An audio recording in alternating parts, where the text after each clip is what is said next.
If you would like to get your song reviewed, dear listener, there's the filthy capitalist option. As Sori says, $125 gets you straight to the head of the line. You don't have to be part of the alliance. You don't have to be part of the group. Wait a minute. And the biggest thing is you don't have to wait. You hop, skip, and jump right in front of everybody. $125 gets you there. You do that 3 times, and then get mashed down to the $75 rate for perpetuity. Yes! Also, there is a band review option. So if you've got a band and you're trying to get your band some exposure, hit me up at vinsori@gmail.com, and I'll show you the details about how to pull that off. You can also jump on Patreon, and there is a option on the tiers to be able to get your band reviewed. Yep. Obviously, we can't lie to you, so we can't guarantee a positive review.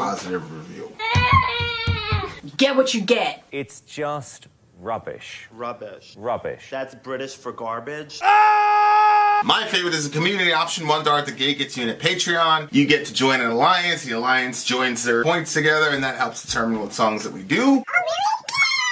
The alliances hang out on Discord. Message me on Patreon to get the link. And they do all kinds of other cool things. They do Minecraft, Dungeons and Dragons. Yeah. It's really a community within the community. Anybody can go on the village, facebook.com/Vin and Sori. There's 160,000+ people on the channel. What's cool about the Discord is that it offers a real opportunity for community connection, friendship, that type of thing. And it's on Discord, so if you're not a Facebook person, it's for you. You start off at $1. Right. Plus you get exclusives. Sori and I are working on a song. So the first 15 seconds of that was on Patreon. Also, at $15 tier and above, when we actually debut the video, they're going to be there live with us. There you are, dear listener. Buy our merch. Buy our merch indeed. A child shall lead them. To buy our merch. Okay, dear listener, this is a Rivers of Nihil song. Is it? Okay, because in the thing it said Suntold by Suntold. If you click on it, it'll get you right to Rivers of Nihil, right? Yep. Okay. All right. Well, that explains it. That explains. Avocado is a fruit. This is blasphemous lies. Sugary lies. Oh, Rammstein is coming out tomorrow. Is that so? Is that so? All right, dear listener. Rivers of Nihil. The name of this song is Suntold, which is a very interesting title. We're going to jump right into it. Wait, actually, no. Is there another pick? There's one more. Should there be one more pick? Yes. We have another pick coming up. Dear listener, when you're the DJ, not only do you determine the songs, not only do you determine... This is a pretty crazy looking one. Not only do you... I'll be the judge of whether or not it's a pretty crazy looking pick. Not only do you determine the song... Not only do you determine when the song is done, you also have little icons on that. The whole thing is for you. Gotham is yours. Gotham is yours. What kind of bully are you? Huh? I'll be the decider of if it's a... Well, I figured since we had so much toxic masculinity in the previous... Yeah, really. I mean, my God. In the previous one, then we'll have it. Suntold, Rivers of Nihil. Let's go.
I was looking into like sound therapy, and they have like these like big glass bowls, and they like touch them and bang them, and it like I haven't found one that I'm like, this one is the one, but like the ones that I'm looking into, I'm like, this is so like therapeutic, and like because we don't know what sound waves do for us, but they do something. And that's why, you know, they were talking, I think you were actually, or the kids were watching something, and it was showing like the speed of something. Like there's a certain speed that when generally speaking, that when music is at a certain speed, people feel relaxed, and when it goes above that speed, people feel like your blood pressure literally rises and all that. So this song was crazy because your blood pressure, I'm sure, rises when you're listening to this type of music, and then they just brought it right down like with that sound, like, and everybody just felt like mad chill. And my favorite part of this was when he said, if it's death they need to truly see, then let it be. If it's love they need, then open your heart and be set free. Yeah. Yeah, a lot of people were affected. A lot in there. Yeah. There's a... Yeah. I really like this band. I really like this band. They're an extremely talented band. I didn't understand I am a crease as I am a fold. Is it you're one and the same? I'm going to steal this part of the song. The end? Oh, yeah. What are you going to do with it? What are you going to do with it? Hold on, guys. Hold on. It's probably right there, right? Yeah. There he goes. Okay. Stolen. You have no idea what I'm going to do. You literally just chopped off the beginning of it. Okay, just thank you. Thank you for hurting my feelings. If you don't want stop excellence or not? If you don't stop hurting our feelings, go ahead. Talk to the people. So when he says, I am a crease as I am a fold. Yeah? They're different, but they're the same. I am composition, thus I am Suntold. I don't know what Suntold seems to me like a word he made up. Yeah, and I don't know what it means. Untold is what untold, something is untold, like a secret that's untold. Yeah. So I think Suntold is a play on words. See what I'm saying? So I think it's a play on words. Meaning what? Well, I think that the main character in this song is probably nature itself.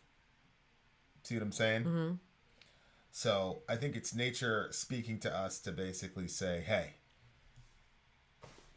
experience life, live life to the fullest, that type of thing. That's what I got from it anyway. That's cool. I've seen it in the dawn of your mind as a fossil, a blueprint of divine. No chariot to ride, nor a sun that marbles aside. As no creature has truly lived until it has truly died. Which is, you can go a lot of, you can go a lot of ways with that line. No creature's truly lived until it's truly died. Mm-hmm. Because there have been a lot of situations where it's like, you can have degrees of appreciation for life. You have degrees of appreciation for life after you've come close to dying. Like I have. I'm sure. You know what I'm saying? I'm sure. Like, yeah. Because it makes you, because you start thinking about, like, I remember the first time I saw somebody, like, shot. And it was the most ironic thing because we're all in the apartment listening to Biggie. And wow. It was Give Me the Loot. So we're all sitting there, begging for a cream, we don't want a thing. And if it started to scream, bomb, bomb, have a nice dream. Literally after that, all you heard was pop, pop, pop, pop, pop, pop, pop, pop, pop, pop, pop, pop. It sounded like firecrackers. And we were like, let's shoot off. Because in New York, it's a fascist state. We couldn't have firecrackers, all that shit. It was the middle of the summer. But that's what it sounded like. It sounded like firecrackers. So we're just sitting there in Julio's apartment, and we paused for a second. Then we went back to playing Give Me the Loot. All of a sudden, you saw all these people running down the street. It's like, yo, something happens. We went outside, and yeah, man, dude's right there on the ground, and he was, you know what I'm saying? It was crazy. It was crazy watching it. It's crazy watching it because I got up on a car because there was a whole crowd around him. I got in a car, and then a whole bunch of, like his friends were trying to keep him awake, and then his other friends were crying, and then he had other friends, and like I never seen so many guns in my life at the time, like because this guy's got a gun, but I hadn't seen like out like that. They're like, yo, they didn't know what to do. You know what I'm saying? They're like, oh, those guys from Vane, blah blah blah.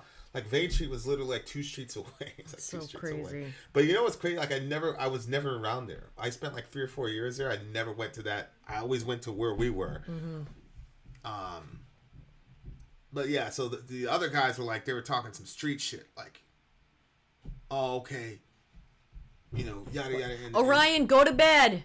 Their friend is just like lying there in the street, and then somebody had to run inside and call the ambulance or whatever. Ambulance is on the way, but it's New York, so you're just hearing sirens all the time. God. So how old was there? Were like 3 or 4 sirens that went by, but wasn't for us, wasn't for our. You know what I'm saying? So yeah, 19. Oh God, that's awful. 19. So like he that's terrible. But I remember like just watching him, and I didn't feel a thing. I didn't feel anything. I didn't feel bad for him. I didn't feel anything. I was just like, it's like a weird, very out of body experience. Like it was just a very strange out of body experience to like just sit there and watch this guy. He's dying, and like he was talking to people at first, and then like he couldn't talk anymore. His lips were moving, and shit was just like. And I didn't feel a thing. And I remember being on the train though, and I was on the train, and this dude walked by me, and like I was like, but it wasn't tough guy shit. It was just like, yo, I could die at any moment. Like, you're gonna die before me, bro. Like I don't give a fuck. Like I don't care. You know what I'm saying? I was just like, my hypervigilance was up to like 5,000. But like after that experience, wow. There's a certain part of me that like you lose your innocence. Oh, of course. But at the same time, I did have a deeper appreciation for life that never left me. Then obviously I had other experiences and things like that but that was the first one where, it's crazy. I went home. I didn't tell my parents. I didn't tell my brothers. I didn't tell anybody. You know what I'm saying? I didn't want to talk about it. I didn't want to think about it. Mm-hmm. I didn't even tell my best friend in the world. I went back to school like nothing happened. No way. Yeah. You didn't talk to anybody about it? I didn't talk to anybody about it. And that neighborhood, I had moved out of that neighborhood. I was visiting my friend Marcus. And, I went back on the train, went back home. But, but it's true, like, yeah, it's kind of like over dramatic to say like a piece of me died that day, but like there like some kind of innocence that I had as a kid, like definitely was. And I wasn't a very innocent kid, and we were, there's a whole bunch of violent shit that happened that I took part in or whatever. But like that was the first time I saw somebody like dying, because even when you're in the middle of shit, you don't see, because you're out. You know what I'm saying? So you're not there looking at the ramifications of what happened. And that was the first time I actually saw, and that like puts you in such a crazy state of mind where you're like, yeah. Then you start thinking to yourself like, oh well, I don't know. I joined the service at 17. No one should go through that type of trauma at that young age. Yeah. Yeah, I mean, I never saw anything like that. Huh? I've never seen anything like that. Like, old people passing away, but like, I was never there for anyone's like last moments. I was there after, or just before, but I've never been there when somebody like literally took their last breath. But again, I mean, it did make me appreciate life a lot more. But the way that you appreciate life in those contexts gets expressed violently. You know what I'm saying? Oh, because you're protecting because you're protecting yourself, or you're protecting your friend, or your whatever. Mm-hmm. So, you know what I'm saying? Yeah. Like, but you do feel If Wow. it's death they need to truly see, then let it be. And so, and I do think like there's some, you know, the whole how could God let something like that happen to, you know, whatever. But one of the things is when you realize how brief life truly can be, like how quick it can truly be. I mean, apparently he said that the dudes like pulled up on a car on the side of the street and they just like two guys just let off on them, and it was just quick, and it was just, and he wasn't. That's the thing. You know how I say like it's not like the movies or whatever. He wasn't like writhing or whatever. He was like slowly moving less. So I'm sure he was in a lot of pain, but he wasn't like, it wasn't this big dramatic, you know, whatever. He was just lying on the ground. And I didn't see a lot of blood anyway. That's the other thing. It wasn't like there was like this, you know, I don't Really? Yeah. So, you know, I just knew like, I thought like, I love my friend Marcus, shout out to him. But I thought to myself that like, yo, if you're going to come back to this block, like it's going to be really bad because those dudes, you know, and people paid over there. You know what I'm saying? Our block had way more people in it though. So, you know, there wasn't a lot of back and forth for a very, very long time. But Jeez. yeah. But you definitely like, yeah, you definitely appreciate life more. You appreciate your friends more, and you know, and that solidified, you know, my best friend, like me and him, like on the train, I made the decision, like, okay, like, if we get in a serious situation, like I'm never gonna leave him alone, and whatever. So we did. We got into a lot of serious situations. He's still around. So shout out to the homie. Holy shit. Yeah. But yeah, it definitely makes you appreciate life. Only the sand will survive. You know what I'm saying? Yeah. Like, Yeah. I was watching. Even the rocks don't. They break But down. like I say, it wasn't like it's not like a depressive, sad type of thing. Like I feel bad for the guy's family. You know what I'm saying? But I didn't know him. Like I saw him around the block. I saw him around the way. But I didn't. Those guys were like certified gangsters. They were Latin Kings and Nietas and all this. Like I was never a gangster. So it wasn't like I saw one of my homies. Like, but it did make me say like, I was very strict about like how we were gonna go around and do business and shit, because I'm like, the less confrontations we're in, the better. You know what I'm saying? Yeah. And so like I wasn't like, I don't know. I mean, who can say? I don't think I was traumatized by that situation. Like I didn't need to talk to about it. I mean, I don't know, but it wasn't like this big like, oh my god, I'm so sad. It just made me like, yo, damn, like just like that. And you know, because in the movies, like, boom, and you know, whatever, and all we heard was a bunch of. I mean, we were louder in the and we were singing about shooting people. Bum bum, have a nice, so and then wild. And then all you're hearing is pop pop pop pop pop pop. So it wasn't like, I don't know how to explain it. It wasn't, it sounds heartless or whatever, but I didn't feel bad for the guy. You know, like I don't know. I felt really bad for his friends. Yeah, I don't know. I don't know anything about that. I know that, like, you know, when you hear people talk about seeing stuff like that, like a lot of times they'll say like that you feel nothing, like a nothingness comes over you because you can't.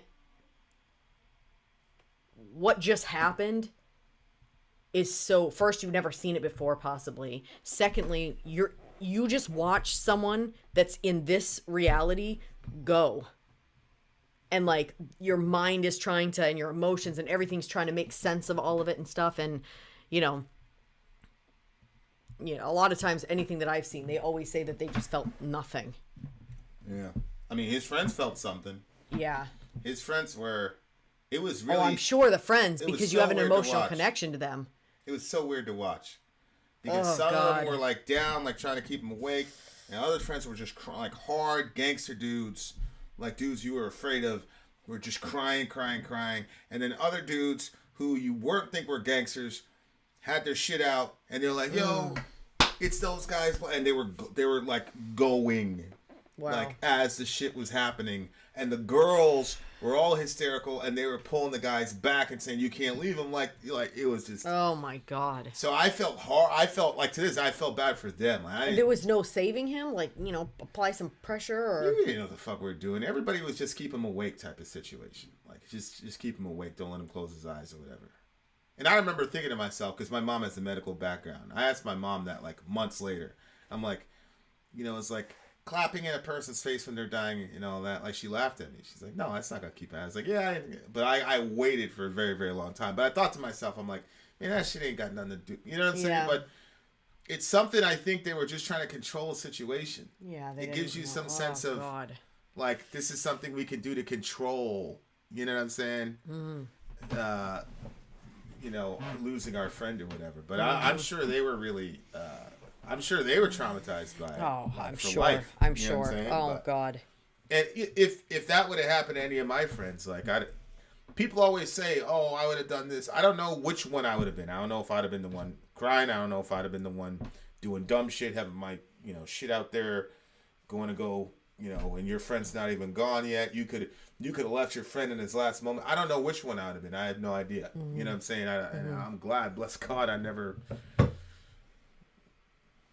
was in it like that in the hood, because you don't like in other situations you get in when you join other whatever, like it's a little bit different. You know what I'm saying? It's not somebody randomly running up on your, you know what I'm saying? Like, yeah. But that one, wow. that was a bad one. But yeah, that's why sometimes like we watch the news and shit, and you're like, oh, don't you ever get, what I'm like, no.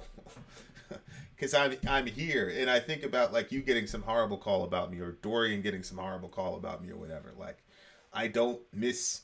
Like, I want to, you know what I'm saying? I want to be here. Oh my God! So. If I had to give that news to him, oh my God. Yeah. Yeah, that would have been bad. So anyway, the AT maybe the question is how do you know life is real? If all you've ever experienced is living. And then you got to define your definition of what life is, because that's another very interesting philosophical thought process, which I'm sure we'll discover in our discussions. All right, what do you got? I think I liked this one better. I don't know what I rated the one before. AT, you were asking. I don't know. I think I liked this one better because of the way the ending went. Yeah. And there was so much in this music that was just, I don't know, just like pulled you. And then at the end, there was just that like, within the grains, we will survive. I don't know. There's just, this one would be my favorite. I'm going to go with a 9.9 on this one. I think this was, this had to be earlier than the one that we've been listening to that was on the Work album. And I like this one, but I don't like it as much as I like the one on the Work album. But this one was good as well. I'm going to give this one a solid 9. This band is starting to emerge. I like them. This band is really, really starting to emerge. Yeah, I think Bricktown is probably right. 9.2. 9.2. I feel like this band is starting to emerge as probably one of my top bands. That's cool because I like them too. It's cool when we both like the same band. Yeah. Oh, see, Amy's starting to come out of her shell a little bit. I'm only aware of this here and now, and I'm glad of spending my time with you fine folks. Aw. Wow, we love you, Amy. Very, very nice. All right, guys. Well, peace to the gods. Rest in peace to all you guys, and inshallah we'll all see each other again around the table. Stop killing each other, guys. Holy shit. There's a lot of people right now going through this shit all over Europe and Yemen and all over the place, and it's fucked wherever it is. So if you're a praying person, you're a vibes person, prayer, vibes, all that shit counts. Pray for people. All right. Having said that, dear listener, Vin out.